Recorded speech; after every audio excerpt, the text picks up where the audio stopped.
À l'heure où commencent à se gercer les doigts roses de l'aurore, je montai, tel un dard rapide, dans un autobus à la puissante stature et aux yeux de vache de la ligne S au trajet sinueux.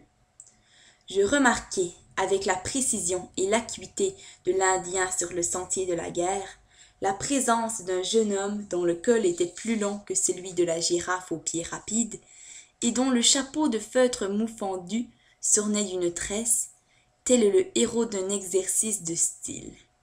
La funeste discorde au sein de suie vint de sa bouche empestée par un néant de dentifrice.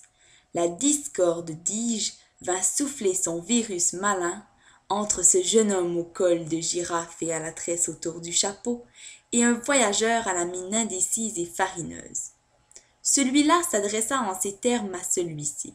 « Dites-moi, méchant homme, on dirait que vous faites exprès de me marcher sur les pieds. » Ayant dit ces mots, le jeune homme au col de girafe et à la tresse autour du chapeau s'alla vite asseoir.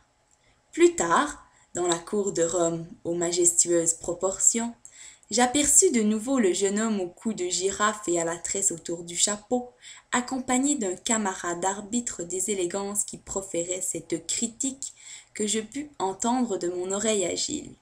Critique adressée au vêtement le plus extérieur du jeune homme au col de girafe et à la tresse autour du chapeau. Tu devrais en diminuer l'échancrure par l'addition ou l'exhaustement d'un bouton à la périphérie circulaire.